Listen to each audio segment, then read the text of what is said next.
היי, איזה כיף שחזרתם.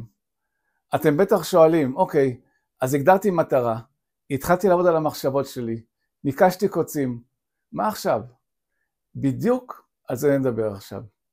כדי להמשיך קדימה, אנחנו קודם כל צריכים לפתח חשיבה עצמאית. כי אם אנחנו לא נחשוב בעצמנו, מישהו אחר כבר יחשוב בשבילנו. מסכימים? בעולם אין באמת טריק. אם יש מקום פנוי, תמיד יהיה מי שיתפוס אותו, מי שינצל אותו. תזכרו שהמוח שלנו עובד כמו מערכת שאלות ותשובות, כמו גוגל, כמו ChatGPT, כמו AI כזה. אם נשאל שאלות איכותיות, נקבל תשובות איכותיות. אז תהיו סקרנים, תבדקו, תלמדו, תחקרו, כמו שרלוק הולמס אמיתי. ותיתנו לעצמכם חומת אש, חומת הגנה למוח שלכם, firewall, לידיעות חיצוניות שלא באמת תורמות לכם.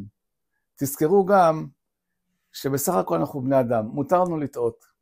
במקום לרדוף אחרי מצוינות שכל הזמן 10, 100 וזה די מתיש, בואו נחיה במופלאות. שם אין באמת כישלון מוחלט, אלא רק למידה והתקדמות. אגב, זוכרים את סרטון הפחד? יש לכם קישור כאן למטה בתגובות. הפחד הוא טבעי. ברור שהוא יצוץ. עם זאת, כבר צברתם כלים להתמודד איתו. תבחנו אותו. תשאלו מה הוא בא לעשות פה, מה הוא בא להגן עליי. אל תברחו ממנו. עכשיו זה הזמן שלכם לשנות הרגלים מעכבים ולהחליף אותם בהרגלים מקדמים. אני לגמרי איתכם בזה. אחת הדרכים הטובות ביותר לתמוך בעצמכם היא לוודא שיש סביבכם אדמה פוריה, סביבה פוריה, תומכת. מה זה אומר? זה אומר אנשים וסביבה חיוביים שמטפחים אתכם, כאלה שאוהבים אתכם. תחשבו איך זה מרגיש כשאתם מוקפים באנשים שבאמת אוהבים אתכם, אכפת להם מכם.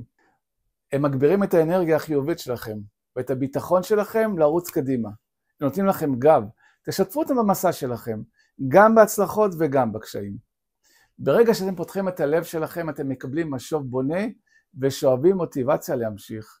מחקרים מראים שאחד הדברים החשובים ביותר לאיכות חיים זה להקיף את עצמנו באנשים חיוביים ובחברה תומכת. אז אם מישהו מסביבכם רק מוריד אתכם בביקורת שלילית כל הזמן, אולי כדאי להגיד לו די, אולי כדאי לפעמים להתרחק קצת. כשאתם בסביבה כזו שתומכת ומפרגנת, גם האתגרים הכי גדולים נראים ברי פתרון. אז המטרה להיום ולימים הקרובים, קודם כל להתנתק מהשפעות שליליות, להתרחק מהם, לחפש מה טוב בכם, להגיד תודה על מה שיש ולשאול מה אני צריך לעשות היום בכדי להיות מחר מי שאני רוצה להיות. ותזכרו, החיים הם מסע מלא בהפתעות, רגשות ואתגרים. כל יום הוא הזדמנות ללמוד ולצמוח ולהפוך לגרסה הטובה ביותר של עצמנו. איכות חיים היא לא גזירת גורל, איכות חיים היא בחירה.